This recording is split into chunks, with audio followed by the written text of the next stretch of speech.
ज्ञान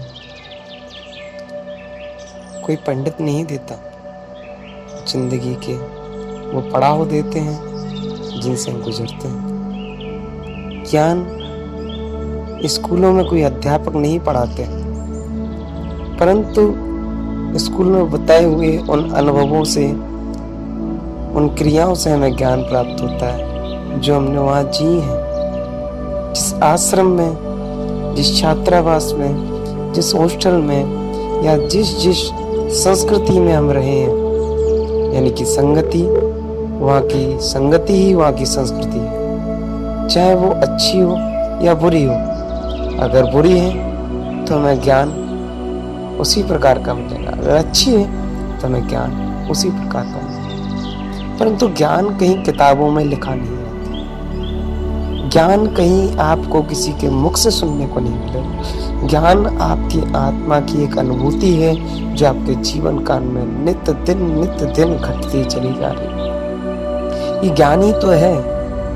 हम कल कुछ और थे, आज कुछ और है। 2 घंटे पहले हम कुछ और थे और 2 घंटे बाद हम कुछ और हैं। ये ज्ञान ही तो है कि हमने किसी को जाना, चाहे वो अच्छा जाना या बुरा जाना। ये हमारा विवेक है जो अच्छा बुरा जानता है। ज्ञान तो हमें जानने में लाता है, परंतु विवेक हमें सिद्धता की ओर ले जाता है। अब ये विवेक को कितना महत्वपूर्ण समझना है, ये हमें समझना है। ये कोई समझाने वाला हमें नहीं आएगा, ये स्वयं में धारण करने वाले हैं। और विवेक स्वयं का योग्य अनुपात के आधार पर होता है। विवेक कोई देता नहीं है। आपको ज्ञान देखने से मिलेगा। मान लिया कुछ चीज पढ़ ली तो उसको जान के हमने जाना कि ये ज्ञान है, परंतु नहीं। वो विवेक होता है जो हमको जानने में मदद करता है कि ये कैसे ऐसे है, ये ऐसा है तो ऐसा कैसे है। ये विवेक ही है। ये विवेक हमें परम सत्ता की ध्यान ले जाता है, उस ओर ध्यान आकर्षित करता है हमारा जो सत्य है, क्योंकि विवेक ही हमें सत्यता की पहचान और झूठ मिथ्या दृष्टि की पहचान। मिथ्यात्व में झूठा ये सग चारा, ये जग सारा मिथ्यात्व में लगा हुआ है। और मिथ्यात्व क्या है ये विवेक बतलाए। अब विवेक कहाँ से आएगा? विवेक भी एक अनुभव की श्रेणी है। विवेक भी अनुभव से आता है और अनुभव हमें अपने सद्गुरुओं से और उनसे मिलता है जो विवेकशीलता में जी रहे हैं।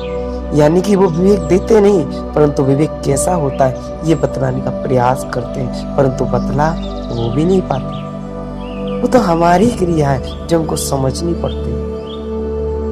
अब हमको जानना है, हमको समझना है, हमको जानना है हमारे जीवन के लिए क्या उपयोगी है, हमारे जीवन के लिए कौन सी वस्तु उपयोगी है। किसी को कोई वस्तु अच्छी लगती है, किसी को कोई वस्तु लगती है। किसी को खाने में दाल अच्छी लगती है, किसी को खाने में करेला अच्छा लगता है। किसी को कोई सब्जी पसंद है तो किसी को कोई सब्जी पसंद है, परंतु वो विवेक कहता है कि सारी सब्जियां धरी की धरी ले जाए। ये पसंद ना पसंद हो सकती है, परंतु सद पसंद तुम्हारी पसंद सच्ची पसंद हो सकती है।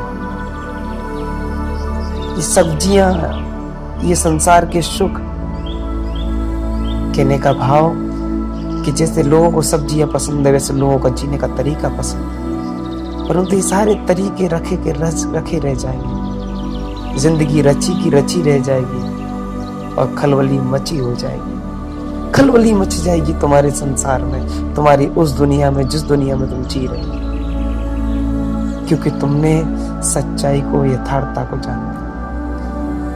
विवेकता जगानी पड़ेगी, बुद्धि में कुशलता लानी पड़ेगी, तभी तुम कुशल और संयमी बनकर सिद्ध हो पाओगे। अन्यथा तुम्हें सिद्धि क्या, तुम्हें संसार प्राप्त नहीं हो सकता। तुम शाश्वत सिद्ध सुख की क्या प्राप्ति की सोचोगे? ये दुनिया क्षणिक सुख है संसार में, इसको तुम शाश्वत समझ बैठे हो। ये माया, ये मोह, ये अविवेकता, ये ज्ञान, इनको मिटाओ मेरे मित्रों, मिटाओ। आवश्यक है, समय आ गया है अपने अंदर की क्रांति जगाओ। उद्गार उत्पन्न करो अपने कि तुम्हें सुख की प्राप्ति करनी। मेरा भाव है आप मेरे भावों को अवश्य समझें। और ज्ञान में लाएंगे, चारित्र में लाएंगे, उस सिद्धि को पाएंगे। ओम नमः सिद्धि।